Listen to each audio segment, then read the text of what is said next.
আজ সরস্বতী পুজো, ভীষণ সুন্দর একটা দিন। আর এই দিনটার মানে এক একজনের কাছে হলো এক এক রকম। একদম ছোট স্কুল পড়ুয়া ছেলে মেয়েদের কাছে আজকের দিনটা হলো মুক্তি দিবসের মতন। কারণ আজকে আর মা বলবে না এই এখনই বই নিয়ে পড়তে বস। কারোর চোখ রাঙানি নেই, পড়াশোনা নেই, বই খাতা নেই। এই দিনে স্কুলে যাওয়ার মজাটাই আলাদা। এই দিনটা হলো সুন্দর করে যতটা পারা যায় ততটা সেজে গুজে স্কুলে যাওয়া, খাওয়া দাওয়া আর সারাটা দিন বন্ধু বান্ধবদের সাথে হই হুল্লোড় আনন্দ করে কাটানোর দিন। আবার সদ্য প্রেমে পড়া ছেলে মেয়েদের কাছে এই দিনটা হলো ভীষণ স্পেশাল। সরস্বতী পুজোটাকে এমনিতেই বাঙালির ভ্যালেন্টাইন ডে বলা হয়, তার উপরে আজকে আবার সত্যি সত্যি ভ্যালেন্টাইন ডে। মানে ঘোষিত অঘোষিত দুরকম ভাবেই আজকের দিনটা হলো প্রেমের দিন। তবে বিয়ের আগে পর্যন্ত আমার কাছে সরস্বতী পুজো মানে কোনোদিনই কিন্তু প্রেম দিবস ছিল না। মানে সরস্বতী পুজোটা সরস্বতী পুজোই ছিল। কিন্তু আমাদের জানেন তো লাভ ম্যারেজ, মানে বিয়ের আগে সুদীপ্তর সাথে আমার প্রায় 3.5 বছরের রিলেশনশিপ ছিল। তবে প্রথম দেখা থেকে শুরু করে বিয়ের দিন পর্যন্ত সব মিলিয়ে বড়জোর 12 থেকে 13 বার ওর সাথে আমার দেখা হয়েছিল। আপনাদের অবাক লাগছে তো? অবিশ্বাস্য হলেও এটাই কিন্তু সত্যি। কারণ এখনকার দিনে যারা অ্যারেঞ্জ ম্যারেজ করে তাদেরও বোধহয় এর থেকে বেশিবার দেখা সাক্ষাৎ হয়। তো কেন ওর সাথে আমার দেখা সাক্ষাৎ করাটা সম্ভব হতো না, পরে না হয় একদিন আপনাদেরকে জানাবো। তবে এই বিষয়টিকে বাদ দিলে এমনি এমনি বন্ধুদের সাথে সরস্বতী পুজোটা ভীষণ মজা করে কাটাতাম। আর সরস্বতী পুজো মানেই হলো অঞ্জলি দেওয়া। তো মনে আছে ছোটবেলায় এই দিনটাতে মায়ের হলুদ রঙের শাড়ি পরে পাড়ার কোথায় কার বাড়িতে সকাল সকাল পুজো হচ্ছে সেখানে অঞ্জলি দিতে চলে যেতাম। আর তারপরে যখন অঞ্জলি দেওয়া হয়ে যেত তখন দেখতাম যে কোথায় কুলটা রাখা আছে, ঠিক সেদিকেই হাতটা বাড়াতাম। কারণ সরস্বতী পুজোর আগে পর্যন্ত কুল খাওয়ার নিষেধ ছিল, তো তাই সব ফলের মধ্যে ওটার প্রতি ইন্টারেস্ট থাকতো সবার সব থেকে বেশি। আর একটু বড় হওয়ার পরে আমরা পাড়ার সব ছেলে মেয়েরা সবাই মিলে একসাথে পাড়াতেই পুজো করতাম। আর সরস্বতী পুজোর পরের দিনে আমরা সবাই মিলে ফাংশন করতাম, ফিস্ট করতাম। আমাদের মায়েরাও আমাদেরকে অনেক সাহায্য করত। তাই এখনো বন্ধুদের সাথে আনন্দ করে কাটানো ওই সব দিনগুলোর কথা ভীষণভাবে মনে পড়ে। বিশেষ করে বিদেশে আসার পরে কবে সরস্বতী পুজো কবে দুর্গা পুজো যেন টেরই পাই না। বাই দ্য ওয়ে, এখানে দেখুন একটা প্যাকেটের মধ্যেই ব্রকলি ফুলকপি কি সুন্দর কেটে বিক্রি হয়। তো আমি আজকে এখান থেকে শুধুমাত্র ফুলকপিগুলোকে বেছে বেছে নিয়ে নিলাম, ব্রকলিগুলো আর নিলাম না। কারণ দেশে থাকি বিদেশে থাকি যেখানেই থাকি না কেন সরস্বতী পূজায় খিচুড়িটা কিন্তু মাস্ট। তো আজকে সকাল সকাল খিচুড়ির সাথে একটুখানি আলু ভাজা, বেগুন ভাজা আর চাটনি করে নিয়েছিলাম। আর তার সাথে সুদীপ্ত আর কুহু দুজনেই যেহেতু টিফিন নিয়ে যাবে, তো তাই একটুখানি কচুরি আর আলুর দম বানিয়ে নিয়েছিলাম। তো বিদেশে এসে প্রথমবার কিভাবে কাটলো আমার সরস্বতী পুজোর দিনটা, আর তার সাথে কি কি আয়োজন করলাম শীতল ষষ্ঠী উপলক্ষে, তো সেই সব নিয়েই হলো আজকের ব্লগটা। তো নমস্কার, মহুয়াস ডেলি ব্লগে আরও একবার আপনাদের সকলকে স্বাগত জানাই। আশা করি আপনারা সবাই ভালো আছেন। টুকটুক করে আমার সমস্ত রান্নাবান্নার কাজকর্মই সারা হয়ে গেছে। আর এখন দেখছি বেশ ভালোই দিনের আলো ফুটে গেছে। এখন 7:20 মতন বাজে। তো যাই গিয়ে ওদের ঘুম থেকে তুলি। সকালবেলার দিকে খানিকটা জোর করেই ওদেরকে খাইয়ে পাঠাই। তো যাই হোক, ওদের খাবারটা বেড়ে দিয়েছি আর কিছুক্ষণের মধ্যেই ওরা রেডি হয়ে বেরিয়ে পড়বে। চাবি নিয়ে নিয়েছো? চলো আসছি। হ্যাঁ, টাটা করে দাও। মামা টাটা। Bye bye. টাটা। কি করছে ও? চাবি খুলতে পারছে না। ওফ ভগবান। হ্যাঁ, সাবধানে যাও। Bye bye bye. এখন ওই 8:30টার মতন বাজে। তো সুদীপ তো আগে কুহুকে স্কুলেতে পৌঁছে দেবে, তারপরে অফিসে চলে যাবে। তো ওরা না ফেরা পর্যন্ত বাড়িতে আমি এনাকে নিয়ে একা। আর আজকে যেহেতু ঘুমটা খুব ভালো হয়েছে, তো সেই কারণে দেখুন মুডটাও বেশ দেখছি ভালো আছে। না হলে অন্য দিনে না এদেরকে বাইরে বেরোতে দেখে ও খুব বায়না জুড়ে দেয়, ও বাইরে বেরোবে।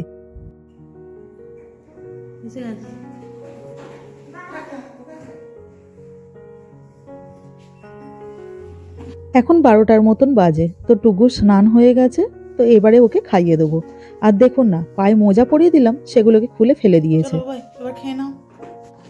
এসো এসো বাবা, খাও খাও করে নাও। এসো, হ্যাঁ খাও খাও, চলে এসো। হ্যাঁ চলো।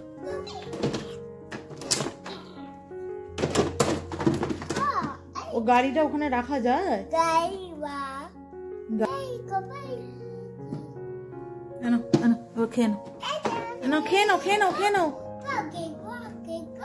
আর খেতে হয় তাহলে আমি কিন্তু বকবো।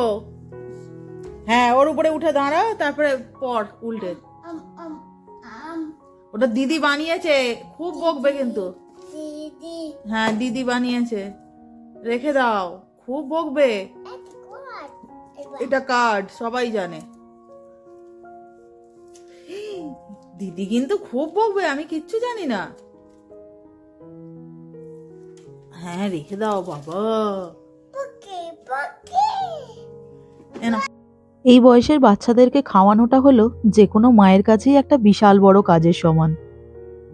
রান্নাবান্না থেকে শুরু করে ঘরের অন্যান্য কাজকর্ম করতে বোধহয় এত ঝক্কি পোয়াতে হয় না যতটা সমস্যা এদেরকে খাওয়াতে গিয়ে হয়। আর কুহু যখন ছোট ছিল তখন ওকে খাওয়ানোটা ছিল সব থেকে বড় আমার কাজ। প্রতিদিন অন্তত 1.5 ঘন্টা করে আমার টাইম লেগে যেত ওকে ভাত খাওয়াতে। তবে টুগ্গুকে খাওয়াতে গিয়ে অত সমস্যার মধ্যে আমাকে পড়তে হয় না। তবে এ ভীষণ চঞ্চল তো তাই একবার এদিকে ছোটে আর একবার ওদিকে ছোটে। এখন ঠিক 2:30-এর মতন বাজে, তো আর কিছুক্ষণের মধ্যেই কুহুকে নিয়ে আসতে যাব, তো তাই রেডি হয়ে নিচ্ছি। আর যদি এখন কলকাতায় থাকতাম তো তাহলে প্রতি বছরের মতন এই সময়টাতে চলে যেতাম সুদীপ্তর বন্ধুর বাড়িতে। কারণ সুদীপ্তর ওই বন্ধুটা হলো একজন টিচার, তো সেই কারণে ওর বাড়িতে বিশাল বড় করে পুজো হয়। আর ওখানেই আমরা প্রায় সন্ধে পর্যন্ত সব বন্ধু বান্ধবরা মিলে একসাথে আড্ডা দিতাম। আর সন্ধ্যের আগে অবশ্যই করে বাড়ি ফিরে পড়তে হতো, তার কারণ আবার গোটা সেদ্ধর ব্যাপার থাকে তাই। আর এদিকে এই একজনকে সারাটা দুপুর ধরে কত ঘুম পাড়াবার চেষ্টা করলাম, কিন্তু কিছুতেই ঘুমোলো না। এই প্রেমেতে চড়িয়ে দিলাম, কিছু দূর যাওয়ার পরে রাস্তাতেই ঘুমিয়ে পড়বে। এই জুতো পরানো হয়ে গেলে ঘর থেকে ওর গাড়িগুলোকে এনে ওর হাতে দিতে হবে, না হলে সারা রাস্তায় কার কার করে হাহাকার করবে। আর এদিকে আবার 2:45-এর মতন বেজে গেছে, তো আমিও তাড়াতাড়ি করে বেরিয়ে পড়লাম কুহুর স্কুলেতে যাওয়ার জন্য। হ্যালো, সরস্বতী পুজোর দিন স্কুল থেকে বাড়ি ফিরছে। এই জান মাঝখানে ওরকম জিগজ্যাগ করে কেউ যায়?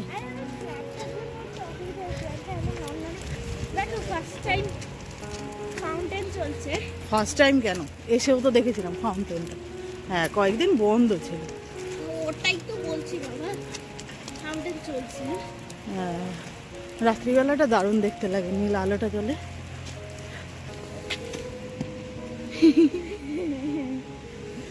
ঘুমিয়ে পড়েছে। এই রাস্তাটায় উঠতে গিয়ে না যেন জীবন বেরিয়ে যায়। তো যাই হোক, আমরা বাড়ির একদম কাছাকাছি চলে এসেছি। কোথায় যাচ্ছিস? আবার সেই যায় জলে হাত দিস, প্রচন্ড ঠান্ডা জল, কোনখানে? আরে পুরো ঠান্ডা জল, হাত দিস না। এখন যে ভিডিওটা দেখছেন এটা হলো গতকালকের ভিডিও।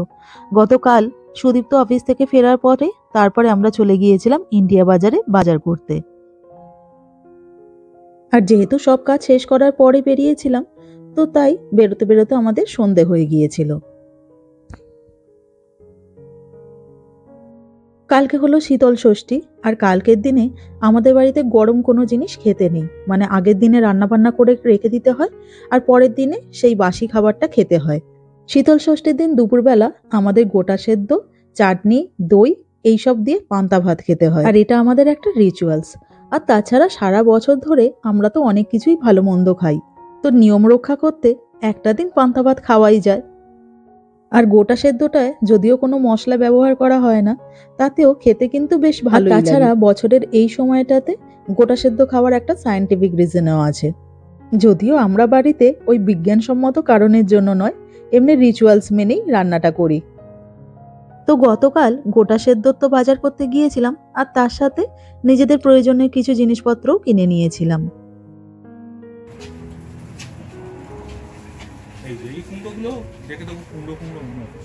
এগুলো তো আমাদের দেশের কুমড়ো, মানে ওই ব্রিড নয়, বাট ঠিক আছে, স্টিল মাছগুলোর অবস্থা খুব খারাপ।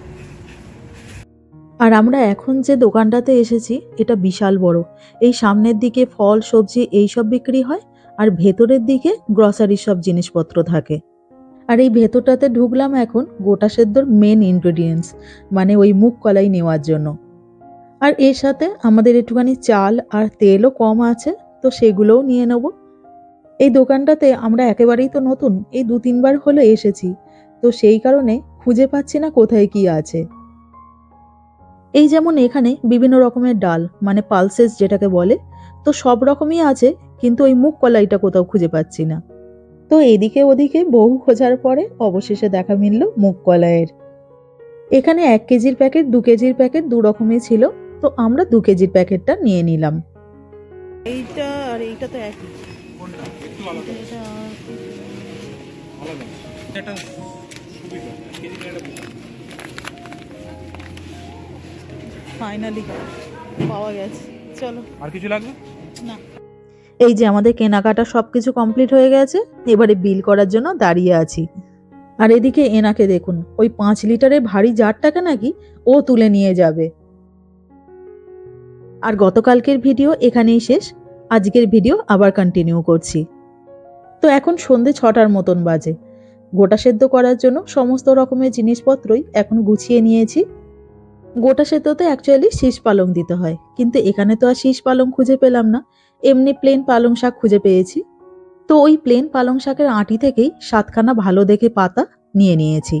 আর এর সাথে 7খানা শিম, 7খানা বেগুন, 7খানা বিনস, 7খানা কড়াইশুঁটি, আর যেহেতু অন্য কোনো রকমের সবজি পাইনি, তো তাই এই ব্রকলির 7খানা টুকরো নিয়ে নিয়েছি। আর এদিকে আছে মুগ কলাই, টোটাল 7 রকমের জিনিস। কারণ যেহেতু আমাদের এটা রিচুয়ালস, তো সেই কারণে সবকিছু নিয়ম মেনে করতে হয়। আমাদের বাড়ির নিয়মটা হলো এই যে কারোর যদি বড় ছেলে হয়, তো তাহলে সে 9 রকমের জিনিস 9টা করে নেবে। আর আমার যেহেতু মেয়ে বড়, তো তাই আমি 7 রকমের জিনিস 7খানা করে নিয়েছি। আর এই মুগ কলাই কতটা নেওয়া হচ্ছে, তো সেটার সাথেও কিন্তু 7 সংখ্যাটার যোগ থাকতে হবে। মানে সেটা 7 কেজি হতে পারে, 700 গ্রাম হতে পারে, এই রকম। তো আমি এখানে 7 মুঠো ওই জন্য মুগ কলাই নিয়ে নিলাম। মুগ ডাল করার সময় আমরা যেরকম প্রথমে একটুখানি শুকনো খোলায় নেড়ে নিই, তো এখন এটাকেও সেরকম শুকনো খোলায় নেড়ে নিচ্ছি। আর এরপরই প্রথমে আমি এটাকে একটুখানি সেদ্ধ করে নেব।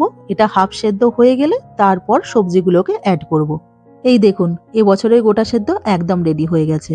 আর এর মধ্যে যেহেতু কোনো মশলা দেওয়া হয় না, তো তাই খাওয়ার সময় এর মধ্যে একটুখানি নুন, তেল, কাঁচা লঙ্কা এইসব মেখেই খাই।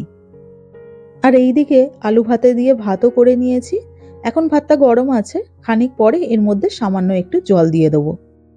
আর এই যে সকালবেলা যে চাটনিটা বানিয়েছিলাম, তো সেই চাটনিটা আছে, আর দইও কেনা আছে। আর এখন রাতে খাওয়ার জন্য এই গরম গরম কচুরিগুলো বানিয়ে নিচ্ছি।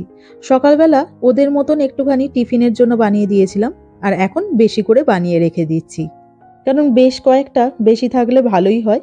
কালকে তো আবার কোনো রান্না বান্না করা যাবে না, এগুলো খাওয়া যাবে। আর এদিকে সবকটা কাজ সাথে সাথে বেশ রাতও হয়ে গেছে, তো গরম গরম কচুরিগুলো ভাজা হলেই খেতে বসে পড়বো। আর আমার ভিডিওটাও আজকে এখানেই শেষ করছি।